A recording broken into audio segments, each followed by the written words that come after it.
چخالی پلیترا چخالی پلیترا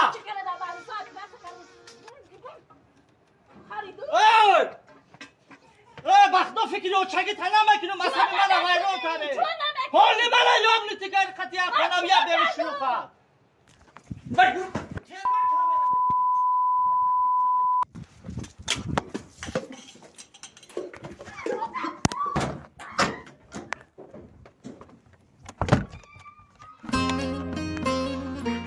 ассалому алайкум падарон, модарон, бародарон ва хоҳарони азиз, хуш омадед ба канали Ҳамнаво. бо шумо ҳастам Али Акбар. вой бар ҳоли ту писаре ки ин модар туро шир додааст. шири модаре ки ба ту додааст кӯрат мекунад. инро фаромӯш накун. ягон нафар аз фарзандаш безор нест, аммо ин модаре ки ин ранҷу шикояте ки аз писар мебинад ба рӯяш ҳатто гуфта наметавонад. он қадар модар ғамхор аст ки дашно мекунад писараш ва дилаш намешавад дар рӯяш биёяд, аммо ба дилаш мегӯяд ки худо ҳамин писари ман намешид хош. ба ҳамин хотир фарзандои азиз, ҳурмати иззати модарро ба ҷо биёрем, чунки ҷаннат дар зери пои модарон аст. худованд ҳаматона нигаҳбон бошад.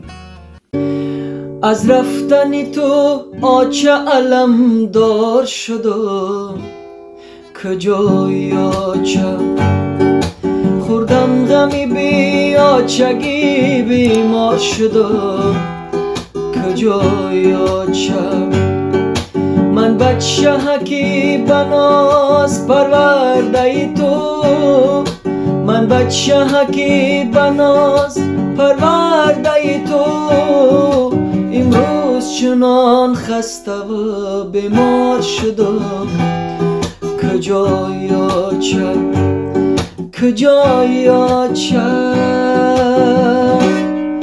هی آچه جان روی تو پیشی نظرم، هرگاه که با جایی گشتی تو می نگرم، ای آچه جان روی تو پیشی نظرم، هرگاه که با جایی گشتی تو می نگرم، با تو داشتم جهان لیکن امروز، با تو داشتم جهان لیکن امروز، یک بچه‌ای بی آچه کی مشتی پرم، از رفتن تو آچه علمدار شدم، کجای آچه خوردم غمی بی آچگی بیمار شدم، کجای آچه کجای آچه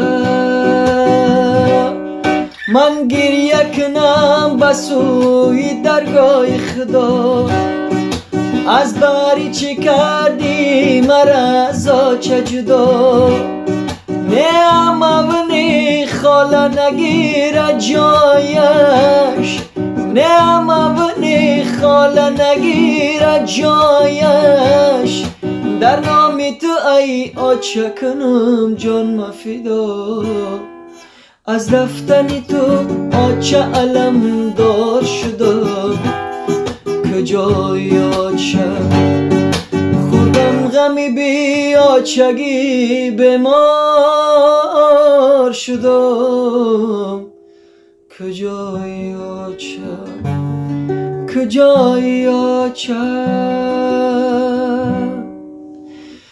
سلامت باشین دوستای عزیز. تا وقتی مادرامون بالای سرمان هستن حرمتشون کنن. خداحافظ. канали мо дар сомонаи YouTube Ҳамнаво обуна шав ва аз видеоҳои нав бохабар бош.